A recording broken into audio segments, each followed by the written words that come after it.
So we're making $5,000 a month in cash flow from every property we launch on Airbnb in the last 2 years. And today I want to teach you step by step on how to find a property to launch on Airbnb. But before we get started, I want to introduce myself. My name is Preston. I've bought in over 40 rental properties worth $11.5 million in the past few years, and have multiple Airbnbs across the country. And I've helped hundreds of people find a property, launch it on Airbnb, and make on average $2,500 a month in profit without having to own the property using the Airbnb arbitrage method. And in this video, we're gonna cover number one, how to find the perfect market. Number two, how to make your property stand out by using furniture and different amenities. And number three, we're gonna analyze a couple of real life good examples and also bad deals after doing the above. Now, the reality is 99% of Airbnb hosts struggle to make money, and that's because they lack these proper fundamentals on what makes a good property and what makes a good deal in today's market. Now, first, let me explain what the business model of Airbnb arbitrage is to make $2,500 a month in cash flow from one property without having to own it. And the best thing about this model is you don't have to go out and get hundreds of thousands of dollars in debt. You don't even need to have a real estate license. So when it comes to Airbnb arbitrage, you have three parties involved. Number one, you have Airbnb here, and then you have you, who is AKA the arbitrager, and number three is the landlord. So let's say a landlord has a property listed for rent for $2,000 a month. So you and the landlord agree on a sublease addendum. So you list it on Airbnb, and now let's say a guest finds your property and they're paying you $5,000 a month. So Airbnb is gonna pay you minus like a 3% fee. And then so you will get roughly, let's call it $4,800 a month. You have to pay the landlord. You also have to pay some other expenses. So from there, you pay the landlord their rent minus, let's call it $1,000 in expenses. So after all expenses, you're left here with about $1,800 to $2,000 a month cash flow. Now you might be confused and have more questions, so let me explain further so you have a better idea of how this all works. There are over 20 million units listed for rent. And the people owning these properties, or in other words, landlords, fall into one of these 10 categories. And the type of landlords we want to focus on for Airbnb arbitrage is the mom and pop investors, because these are the people that own a couple of properties here and there. They might have inherited the home or transitioned a former residence into a rental. So these are the type of landlords that don't want to do real estate investing for a living. So what they're looking for is, number one, spend as little time as possible on their property. And number two, make passive income every single month. So now you as the arbitrager are gonna come along and you're gonna tell them, hey, love your property for rent. What I can do is take this property off your hands, give you free property management, plus pay you $100 every single month on top of rent. So you're gonna get passive income, and then I'm gonna run your property as a short-term rental, and then we can both have a win-win scenario here. Win, win, win. And then you're gonna sign a 2-year sublease contract where they allow you to essentially manage their property and become a second landlord without having to buy the property. And if you're thinking to yourself that there's no way a landlord's gonna allow you to do that, but as a landlord myself, if someone came up to me, offered me a 2-year contract where they pay me rent every single month, plus a couple $100 of straight cash flow, then I would absolutely say yes to this. Or maybe you have another concern like, why can't the landlord just do it themselves? And for the people asking this, let me counter by asking you, why do you have a job? Bruh. So your boss can clearly do your job themselves, but they hired you, right? So that's because they either don't have the time or they would rather focus on more strategic activities. And the same goes for managing other people's properties on Airbnb, because there's a lot of landlords out there who would gladly accept this. You just have to go out and find them. And if you want me to make another video on how to find landlords, then drop a comment below. So now Airbnb comes into the picture where you take the property, you sign, and then you launch it on Airbnb's platform. But in order to make $2,500 a month or more in cash flow from the Airbnb you just launched, you number one have to have the proper market research, and number two, you need to know how to make it stand out on Airbnb. And by the end of this video, you're gonna know exactly how to do that.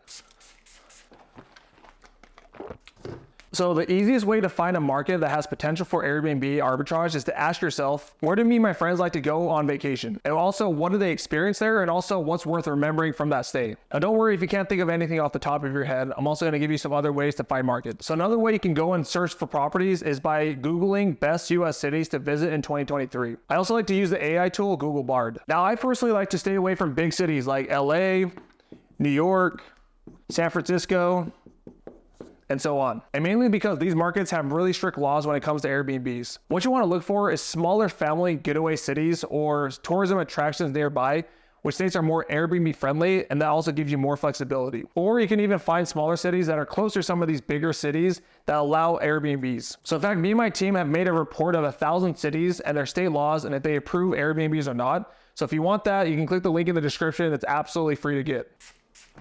So here's a checklist that you can follow to find a good city and market for Airbnbs.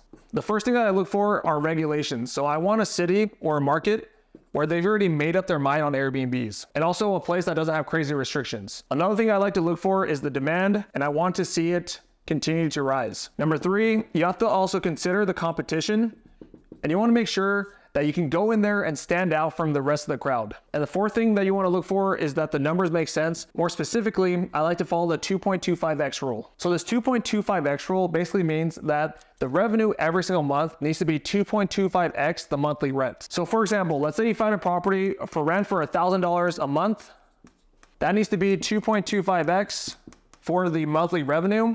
So the revenue I want to see is at least $2,250 per month. And if this is the case, then generally speaking, this property will cash flow. So once you find a good market, you also want to start looking at the tourism stats. So you can literally Google your market tourism stats, or you can even find this information on Google Bard. And this is just a good idea to gauge to see how much tourism comes into that specific market. And this isn't a hard rule of thumb, but I personally like to look for markets that have at least 500,000 visitors every single year. So once you find a solid market that meets these criteria, now you want to start looking for individual properties within those markets. So now you're going to use a website called AirDNA to start deep diving into the data and also the numbers to see if our properties can actually generate some cash flow. Now let's talk about how to make your property stand out. So obviously you can't launch the property as is on Airbnb, or you're not going to get as many bookings as you were hoping for. Now you're going to have to start adding different furniture, amenities, a cohesive design, so that people that come and travel to that market will actually want to book your property. So obviously we're going to have a budget to allocate to these 3 main pillars. So the first pillar that we're going to look at are amenities, right? And so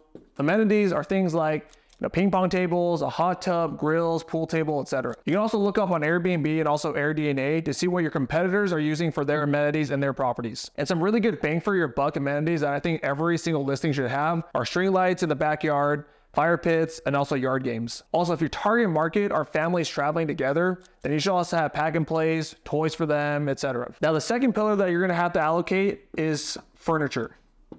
You can go on sites like IKEA and Target. You want to start looking for things that have good reviews, but that aren't super expensive. I personally like to spend a little bit more up front so that you don't have to keep replacing them over and over again. Trust me, especially when it comes to mattresses and also other big ticket items like couches, tables, etc. Now, the third main pillar that you have to focus on is the design. So you can go on Pinterest or even a site like Interior AI and come up with a cohesive design for your property to make it stand out. So for example, since our property is near the Ohio State University, maybe we want to look at an Ohio State themed property, like having cool wallpaper and also having accent walls. So then on the actual Airbnb listing, before you're going to launch the property, play around with the name, the photos, and also the description. And we're living in a cool day and age where we can use AI tools like ChatGPT to write all this stuff for us. I also like to create a brand for each one of our properties to make it more memorable for our guests that are staying. Now, because this property is near the Ohio State University, let's call ours the Brilliant Buckeye. I know this is a world-class name.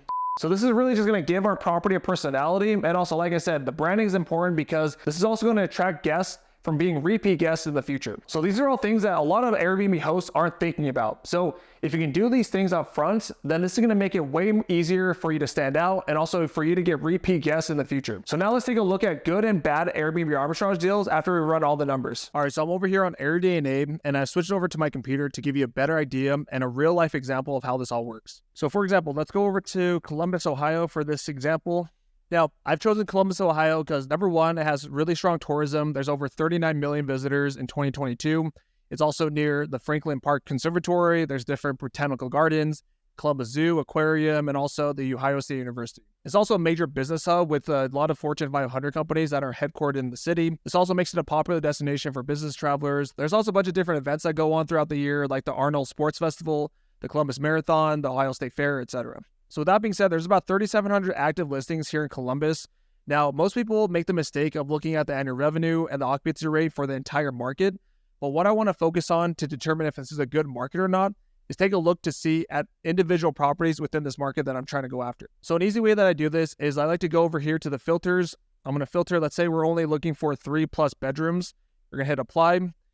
And now we're going to head over to the active listings. And then I want to filter by revenue to see what the top performing properties are looking like. So as they say, if it's not broken, then don't fix it, right? So you want to start looking through these top performing properties, see what amenities they have, the type of design they have, and also where their location is. So I want to take a couple of these top performing properties and keep track of them. And then once I go to Zillow.com for rent, I know what type of properties I'm looking for. So I'm over here on Zillow.com for rent. Now, Couple things to keep in mind. You want to obviously filter to for rent. Now, if you have a certain budget you want to stay in between, then you want to make sure that you have a minimum or a maximum budget. So in this example, I want to go after 4+ bedroom properties. And then once you have all your filters set, you want to start scrolling through these properties and look for properties that stand out to you and have a potential winning unique angle. So first, let's take a look to see what a bad deal looks like, okay? So the reason why I told you to take emotions out of this, because when you first look at this property, the curb appeal looks really great, the inside has been finished really nicely, and the monthly rent seems pretty reasonable. So let's copy this address and then let's head over to AirDNA. So we're going to copy and paste this address into AirDNA. And then we're going to update. So the revenue projections are saying $25,000 per year. But again, I want to go to the very bottom and I want to take a look at individual comps to see what this property can actually generate. So I want to start looking through these properties here. So let's say that, this property looks like it can be pretty comparable here. I want to look through these photos to confirm. And, again, our property might be a little bit nicer, but, for the most part, our property does look pretty similar to this one. So now we're going to plug in the average daily rates along with the occupancy rate, which is about $29,000. Let's be a little bit conservative. Let's call it 72%, which is about $27,000 per year. So now we're going to put in the monthly rent, expenses. Because this property is a little bit smaller, we're going to put about $850 in utilities. Now, after all expenses have been paid, if we were to get this property, we'd be looking at a negative 119% cash-on-cash return, or we'd be losing $1,100 every single month if we went with this property. Even if a property looks good, like this property here, that's why it's incredibly important to run all the numbers. Now let's take a look to see what a good deal looks like. So in this example, because we're near the Ohio State University, maybe you want to start looking for properties near the university, right? And make it walkable. Again, the main thing that we want to look for is a property that stands out, that has a really good location, or a place that's unique, like having a pool, or also having a big backyard that we can utilize to have games and also make it a more memorable experience for these guests that are going to be staying there. So I found this cool property that fits the criteria. So what I want to do is I want to take the address and then head over to AirDNA to see what the projected revenue numbers look like. So I'm going to copy this address and then I'm going to head over to AirDNA. So once you go to AirDNA, you want to click on the property earning potential, copy and paste the address, and then we'll see what the numbers look like. So now we want to make sure that we filter. It was a 5-bedroom, 2-bath place. And for that size of a property, we can probably fit 15 guests. Now the revenue projections are saying $153,000 per year. And again, a quick, easy tip to see if a property is going to cash flow or not is to use a 2.25x rule. So again, it has to be 2.25x the monthly rent in projected revenue every single month. So a quick example, if the rent is $2,000 a month, then the monthly projected revenue needs to be at least $4,500 a month, regardless of the occupancy rate. And another tip I like to use is if the property has been vacant for a while, then the landlord's literally burning money every single month. So they're going to be more motivated and be more open to your Airbnb arbitrage pitch. So start going through these properties, add them into a spreadsheet, and then once you have at least 30 to 50 of these, then you're going to start reaching out to these landlords. So now we're going to run the numbers on this property. So one of the biggest mistakes that people make is that they take this revenue projection number and they say, oh great, this is what my property is going to generate.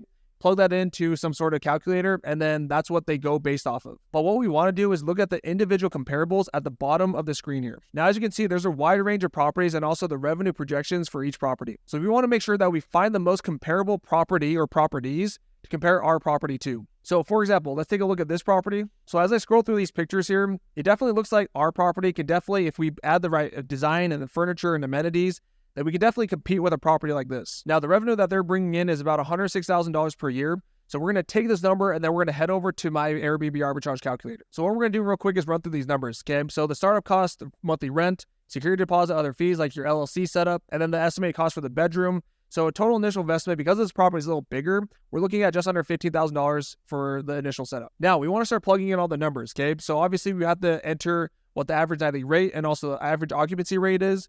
So that property that we looked at, it can generate about $106,000 per year. Now let's be a little bit conservative. We're going to call it $104,000 per year for our property. Now we're going to plug in all the expenses like the monthly rent, insurance, also the utilities, cable internet, and different pricing management software, etc. Now, after running all the numbers, including all the expenses, we're looking at a cash-on-cash return of 253%. So to put that into context, if you don't know what this number means, the cash-on-cash return is the amount of cash you're getting back for the amount of cash that you put in, right? So I personally like to look for a minimum of 200% cash-on-cash returns. And also to put into context, I like to get anywhere from an 8 to 10% cash-on-cash return for my long-term rentals.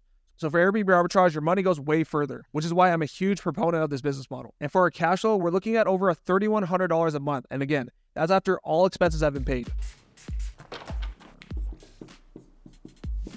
So there you go. That's pretty much all you need to do from doing market research and also checking to see that all the numbers are going to make sense for your property. Now, another important thing I want you to focus on is to not get emotionally attached to a property that you've chosen, and always make sure that you run the numbers. And if you want to learn more about this entire process, I like to call it the bridge method. And it's a method that me and my team created to beat 99% of Airbnb hosts with our properties. I have a free live training that I'm going to be hosting soon where I'm going to show you exactly how we do it. We're going to go deeper into specific markets, how to pitch landlords, and also give you my sales scripts that we use, and also my furniture suppliers that you can use to get a huge discount on the furniture that you buy. You can click the link in the description to register. It's absolutely free to join. Just make sure that you join on time as I run these trainings. And yes, it's completely live. It's not some pre-recorded training. And if you want more videos like this, make sure that you're subscribed, hit the notification bell, like this video, and I'll see you in the next video.